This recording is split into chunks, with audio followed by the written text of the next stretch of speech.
Olá, eu sou o André Voigt e esse é o Ginecologicamente Falando, o podcast do Departamento de Ginecologia e Obstetrícia da Universidade Federal de Pelotas. Aqui falamos de temas importantes e assuntos do dia a dia da saúde da mulher. Você sabe o que é uma casa da gestante? Como funciona?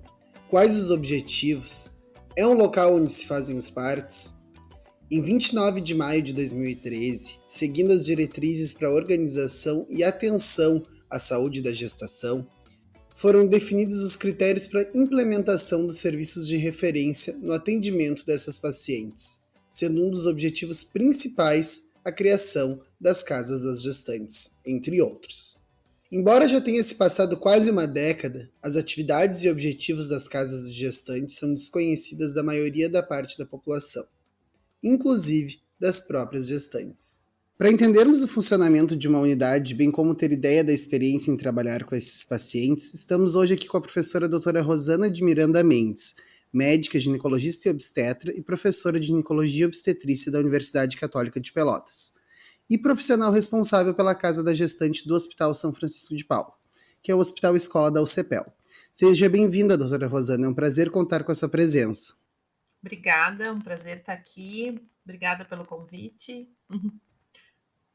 Para a gente conversar um pouquinho mais sobre o dia a dia, né, do atendimento, do funcionamento da Casa da Gestante. Ótimo, vamos começar então. Doutora Rosana, a Casa da Gestante do Hospital Universitário São Francisco de Paula começou a funcionar em que ano? Há quanto tempo que a senhora está trabalhando nela? A Casa da Gestante, ela começou a funcionar quando eu era residente. O primeiro ano de residência em 2009 no Hospital São Francisco. Então, eu participei dela na minha formação de residência e eu assumi a Casa da Gestante como rotineira da Casa da Gestante em 2015. E estou até hoje. Legal. Pegou desde o início, então, acompanhando. Isso. Então, tá. E o que é a Casa da Gestante? Nos conta como é que é o funcionamento desse ambiente. A Casa da Gestante, ela é uma internação, né, das pacientes de alto risco, que estão mais compensadas, não tem um risco agudo, né, e ela atende a nossa, né, Casa da Gestante, ela atende todas essas pacientes que precisam de alguma medicação, que elas precisam exames, ou que elas realmente precisam ficar internadas, mas que elas podem ficar no ambiente um pouco mais afastado do hospital, que eu falo, né? Um ambiente um pouquinho mais tranquilo. Então, ela tem um pátio, ela tem um espaço de convivência, tem um local onde a gente fez uma brinquedoteca para quando os filhos vão visitá-las. Algumas pacientes até conseguem, antes da pandemia, fazer o chá de bebê na casa da gestante, se elas não podiam ir embora. Teve um momento que elas fizeram até fotos de gestantes, né? E a gente tenta promover outros assuntos, então tenta fazer um atendimento multidisciplinar na casa da gestante. O grande diferencial é isso, é que elas é um ambiente, é uma internação, só que é um ambiente mais menos fechado, né? Em função delas poderem ter o espaço aberto do pátio, elas poderem fazer roda de conversa, elas poderem tomar o sol, fazer alguma caminhada. É um ambiente um pouquinho mais tranquilo, que elas acabam ficando sem aquele aspecto, aquela sensação da internação hospitalar. Uhum. Algo mais familiar, assim, né? Não tão Isso, hospitalar. Show. isso aí. Tá, e no caso da Casa da Gestante do Hospital São Francisco, o espaço é realmente um imóvel, né? Uma casa situada ali na frente do hospital que foi preparada para receber essas gestantes. E em todos os lugares é assim? O pré-requisito, na verdade, de ser uma casa da gestante é ela estar fora do hospital. Então, ela tem que estar próxima ao hospital, mas a gente não pode considerar uma casa da gestante apenas uma enfermaria com esse nome. Então, ela tem que ser um ambiente fora do hospital mesmo. Tem que ser uma casa, um espaço que seja próximo, mas não dentro do hospital. Entendi. E quantas gestantes tem a capacidade da Casa da Gestante aqui do São Francisco? A nossa casa da gestante ela tem uma capacidade para 14 pacientes. Ah, show. 14 pacientes divididas em 4 enfermarias, né, no Uhum. espaço que elas ocupam ali. E quais são os critérios que levam uma paciente a ser internada? Ele é o mesmo que uma enfermaria de alto risco ou substitui essa última?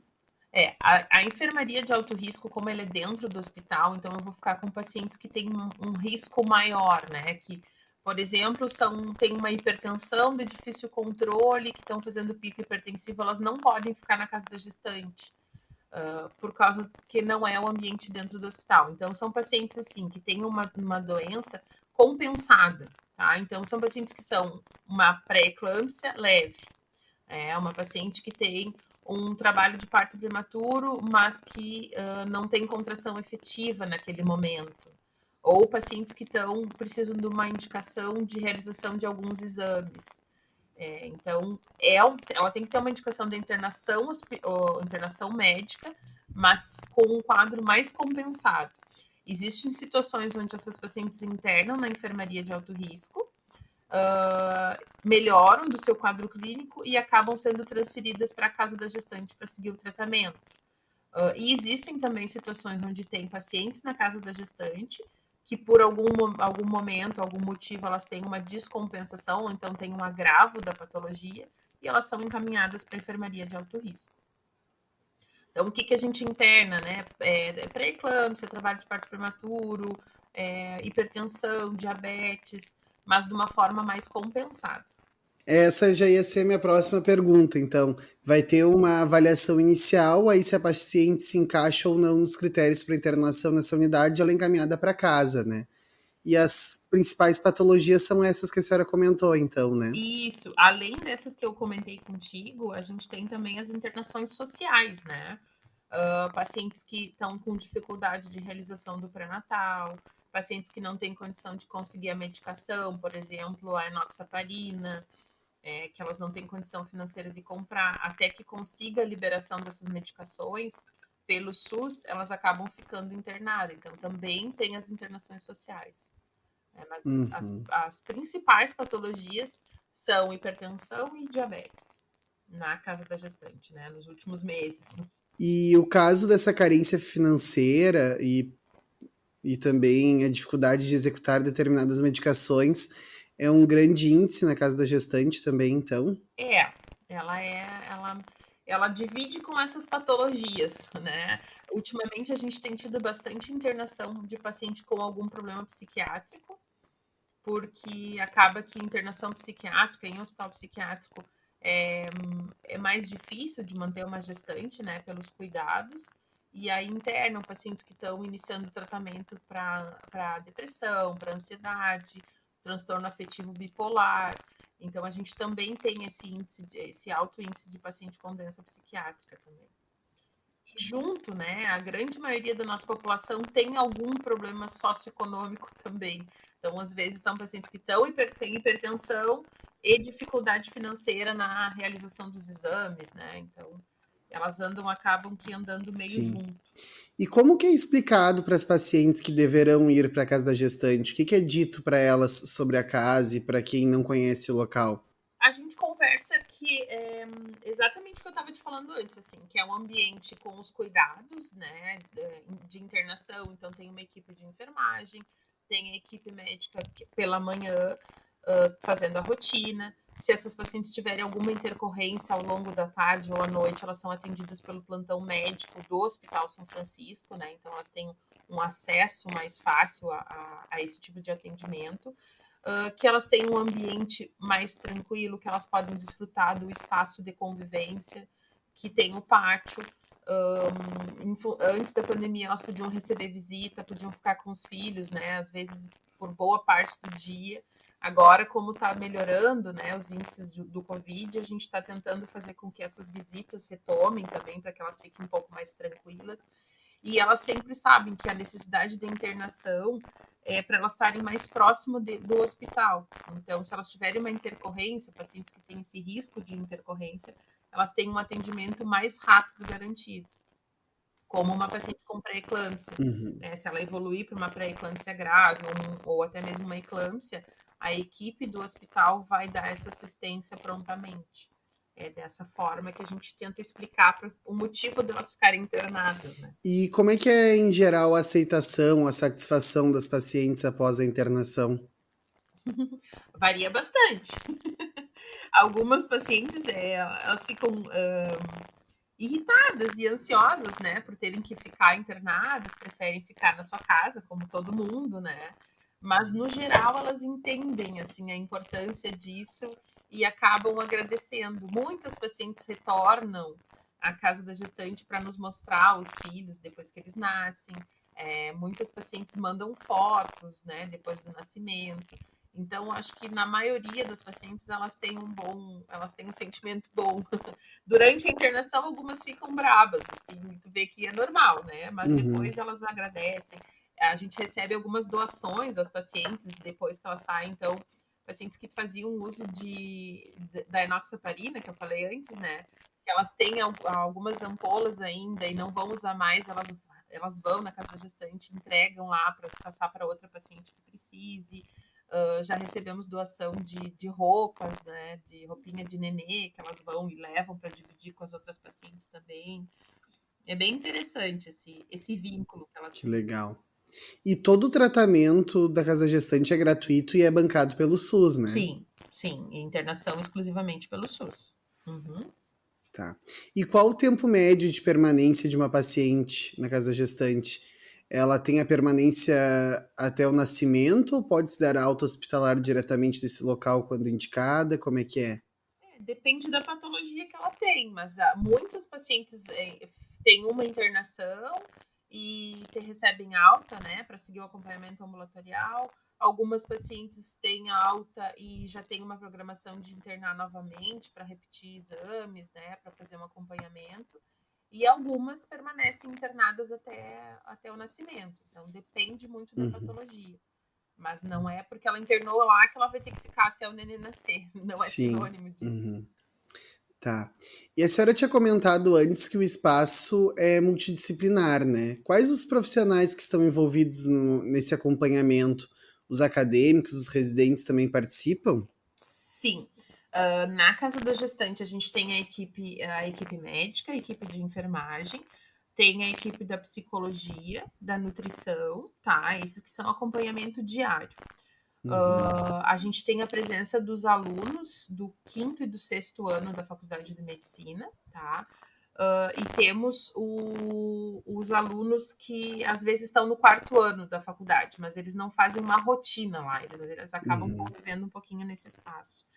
A gente tem de apoio, né, de consultoria, a gente tem a equipe da endocrinologia e a equipe da psiquiatria. Sendo que às vezes a gente também tem um contato com a equipe, né, da clínica médica. Se a paciente tem uma doença clínica prévia à gestação, elas acabam acompanhando junto. Mas, no geral, no dia a dia, é a equipe médica, a equipe da enfermagem, a equipe da nutrição e a equipe da psicologia. E o serviço social também nos dá bastante apoio nessa rede. Então, a gente faz busca ativa das pacientes, entra em contato com a unidade básica da origem dessa paciente para seguir o acompanhamento. Às vezes, umas pacientes que têm dificuldade até com a condição financeira, então esse apoio ajuda no cadastramento do Bolsa Brasil, né, dessas unidades para que elas consigam entrar em contato com o CRAS. Então, a gente tem uma rede, né, um acompanhamento bem importante, assim, bem grande. Show. E a senhora tinha comentado antes, mas que tipo de atividades que são desenvolvidas com as pacientes quando estão internadas? A gente tenta conversar com elas sobre o pré-natal, né? Então, sobre depois do nascimento do nenê, como é que é? A gente conversa sobre o aleitamento materno. Essas situações acabaram diminuindo bastante com a pandemia, tá? Porque a gente diminuiu a circulação de Uhum. pessoa, acabou que não fazia essas rodas de conversa, esses grupos, mas a gente está retomando tudo isso.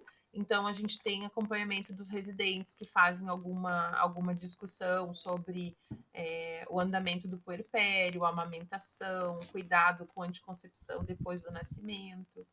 Então, isso tudo é o que a gente vai envolvendo. E a nutrição também tem um acompanhamento, não só das pacientes com diabetes, né, por exemplo, que tem que ter uma dieta mais restrita, mas no geral para ter uma alimentação mais saudável. Uhum. A gente tem a equipe da odontologia também, que nos ajudou bastante com essas gestantes, que a gente está tentando fazer com que possamos voltar a trabalhar juntos. Na parte de exames laboratoriais ou de imagem, ultrassom, eles são ofertados também para as pacientes?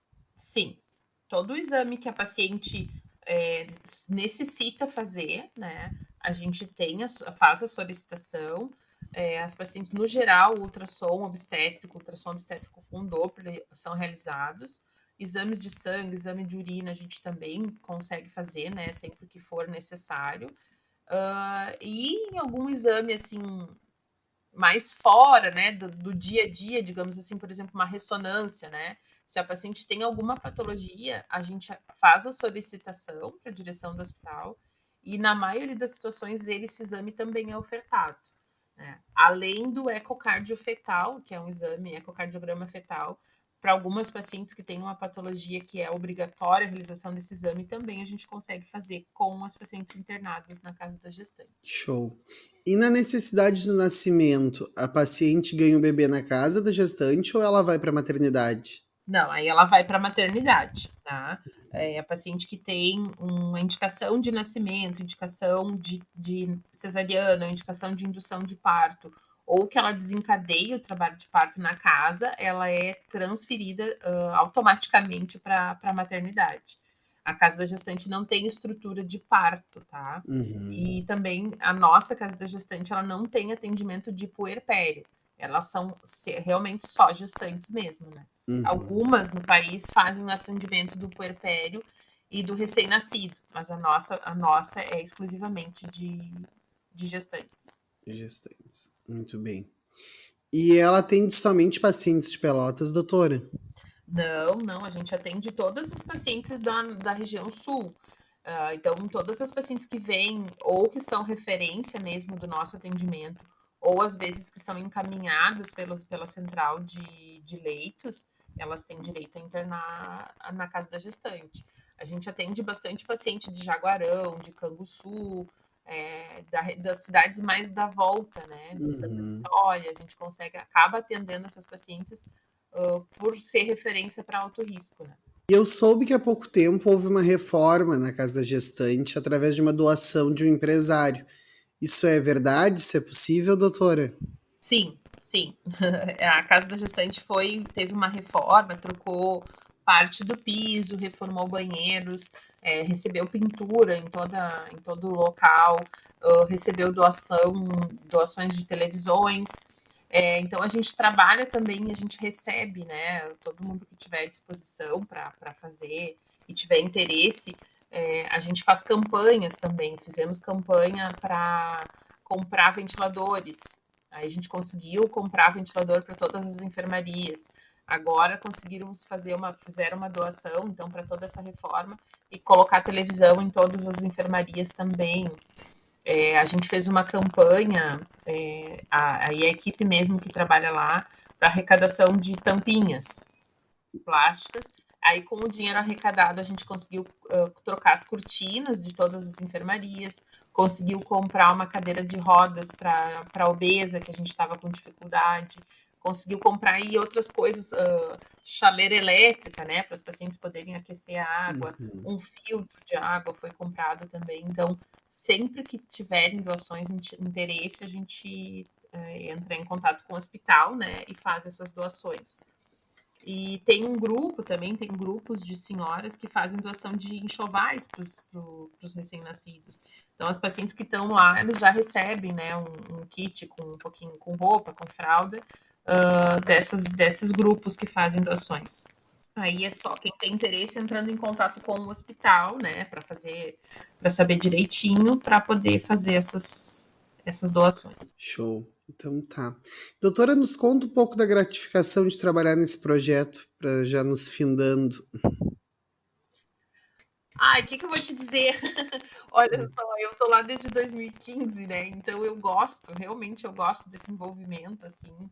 É, Às vezes a gente se sente um pouquinho impotente, né? Porque não depende de tudo, não depende só da gente, depende de toda uma rede, depende do SUS, que a gente sabe que tem bastante dificuldade. Mas é muito bom quando, como eu te falei antes, assim, a paciente volta para mostrar o nenê, né? Feliz com aquele filho no colo, ou pacientes que voltam numa outra gestação, né? que falam, doutora, deu tudo certo, que eu fiquei aqui com vocês, né? Então agora eu sei que eu tô bem cuidada, eu sei que vai dar tudo certo de novo. Então isso é bom, isso é o que faz valer a pena, digamos assim. Ontem eu encontrei uma conhecida na rua e aí ela me disse assim: minha amiga teve internada lá e ela só fala bem de ti, ela gosta muito do atendimento. E isso é muito bom de ouvir, né? Quando a gente faz o trabalho da gente, apesar de todas as dificuldades e tem esse retorno, faz valer a pena. Então é gratificante. Bem, acredito que esse papo vai ajudar muito as pacientes e a população em geral, principalmente as gestantes, compreenderem, né, o decisivo papel que as casas da gestante exercem na saúde feminina no momento mais importante das vidas das mulheres. E esperamos também que essas informações possibilitem que, através da solicitação popular, mais estabelecimentos como estes estejam disponíveis em diferentes cidades, proporcionando uma saúde e bem-estar para as mulheres e seus bebês, né? Então, doutora Rosana, nos despedimos, agradecendo imensamente a sua participação e disponibilidade e carinho. Muito bom o papo com a senhora, é muito bom ver essa gratificação de profissionais trabalhando para ajudar a população. Muito obrigado, viu?